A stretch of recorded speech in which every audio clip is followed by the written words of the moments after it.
Hello everyone, welcome to the new speed run for this week. It is a ARON. Thank you Keegan Vang for the suggestion. We'll be naming this ARON after you.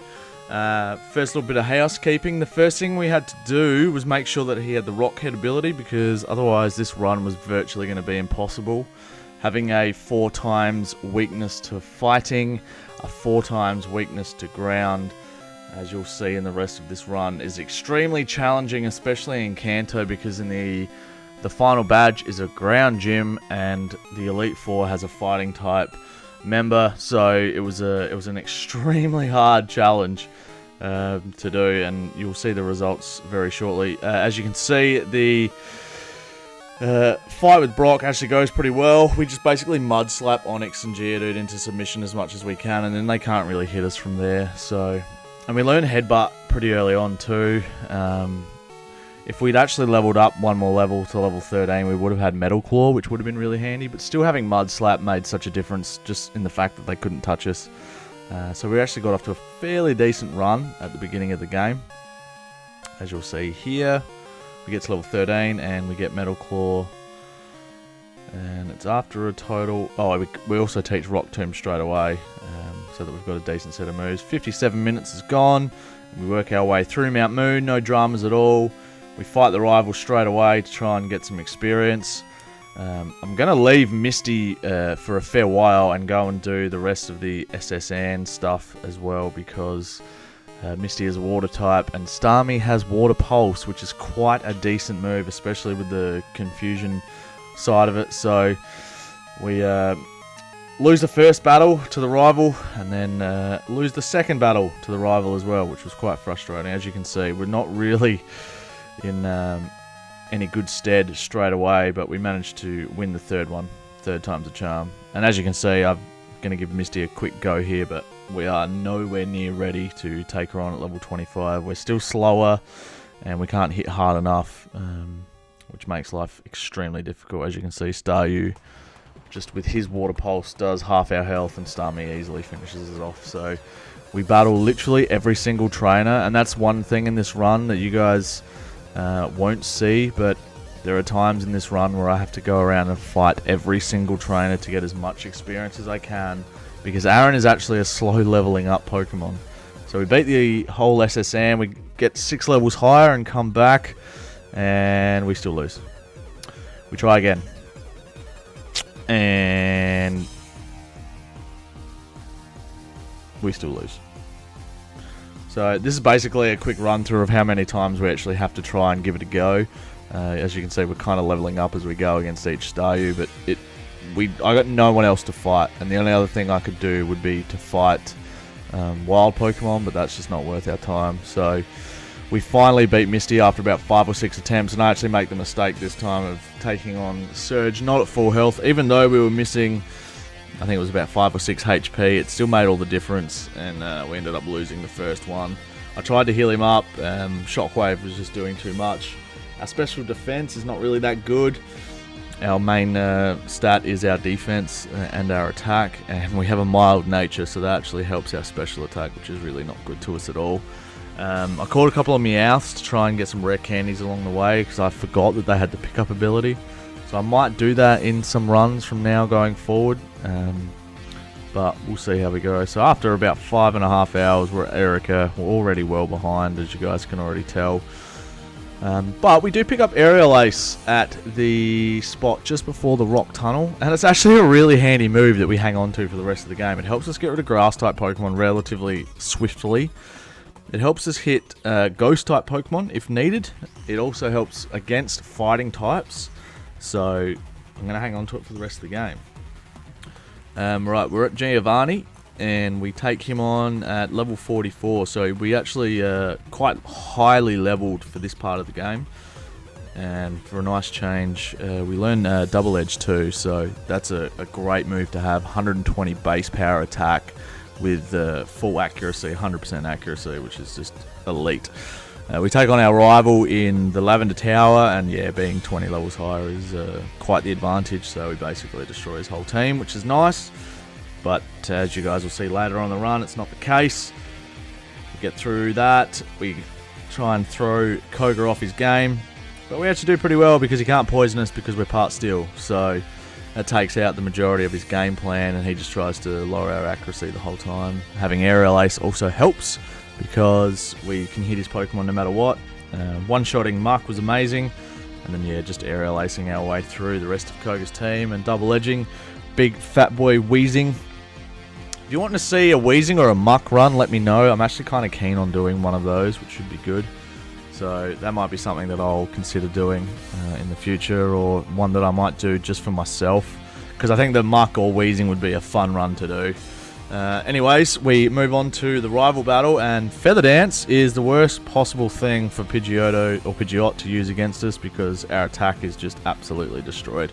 So we come back and one-shot Pidgeot this time, and we actually get a little bit of luck here because Blastoise still doesn't have Hydro Pump yet, even though, although he's level 40, so yeah, he doesn't have it for a little bit longer, but once he gets Hydro Pump, it's a different story. We get rid of the rival, we pick up Lapras for Surf and Strength, and then we move on to Giovanni, and we do okay, and this is where Giovanni obviously goes away and trains and gets a lot better than us because he gets all of his ground-type Pokemon together, and you'll see how much strain and effort goes into the final gym. It's one of the worst. It's the worst. This is the worst run I've done so far. If you guys are this far into the video, congratulations. Behind the scenes, this probably took me longer than any other video, despite the in-game time being longer than anything else, but it was just the sheer grinding, especially of the Pokemon ARON being a slow level up Pokemon. It was horrible. It just took forever to level up. I mean, any other Pokemon right now would probably be level 60, 65 plus, but man, ARON's real hard to level up. We take care of Sabrina, obviously really easy, and we move straight on to Blaine. We actually have a little bit of troubles with Blaine because, again, our special defense is really nothing to sneeze at. It's not good. It's really not good. And the Fire Blasts from Rapidash do a fair chunk. So therefore, our chances against Arcanine are not really good at all. As you can see, he actually beats us on quite a few occasions, which is quite frustrating. And yeah, it really doesn't bode well for the rest of the run. I'm sort of thinking here at this point, like, oh my god, we're level 62, which is sort of around par for where I'm normally at level-wise. But man, he's destroying us, and he's destroying us pretty well.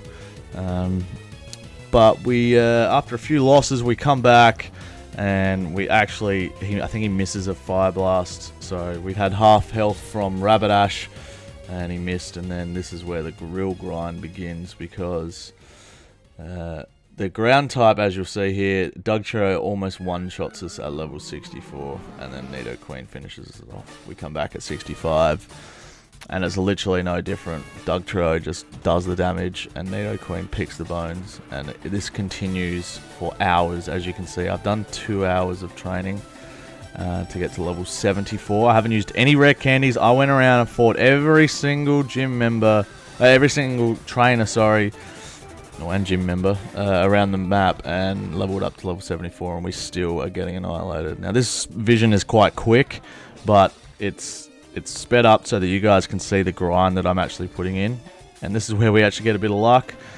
We finally beat him at level 75 after we've hung on with 3 HP. I genuinely screamed at the top of my lungs once we finally beat him.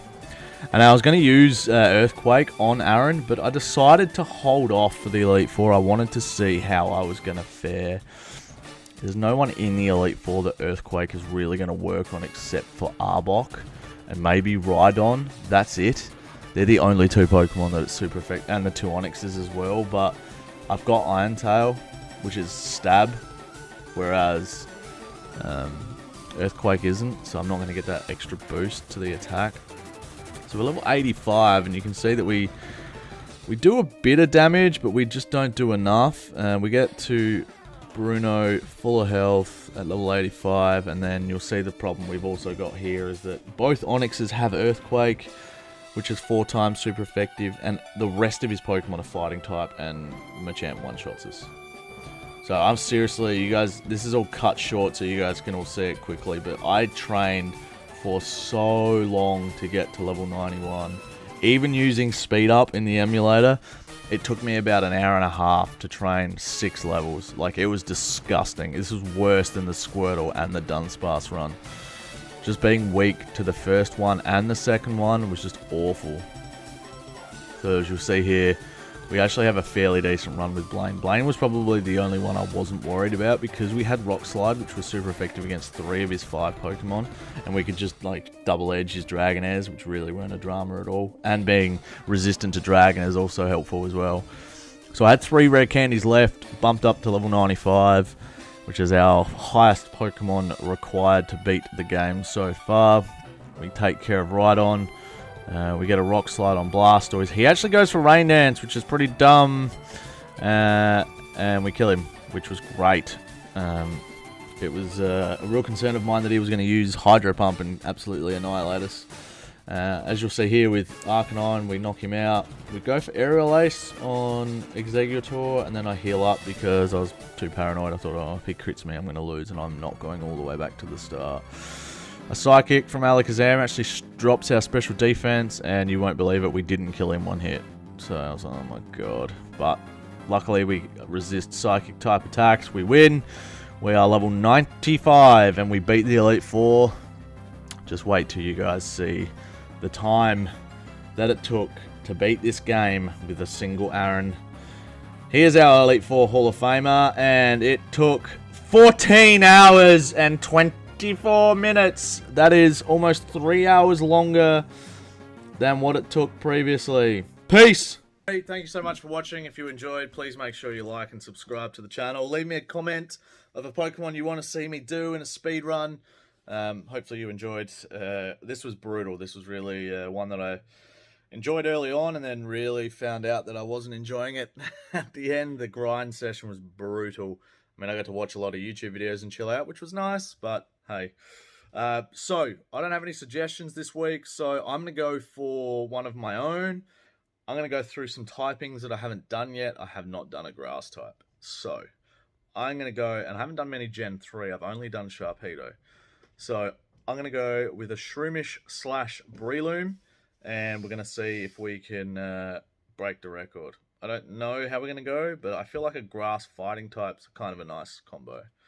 If you guys want to see me do any suggestions of yours, please leave me a comment. I'll really appreciate that, and I'll make sure that I get them. I've done every single one so far, so we'll see how we go. Thanks for watching, guys. We'll see you next week for Breloom. Peace! Yeah.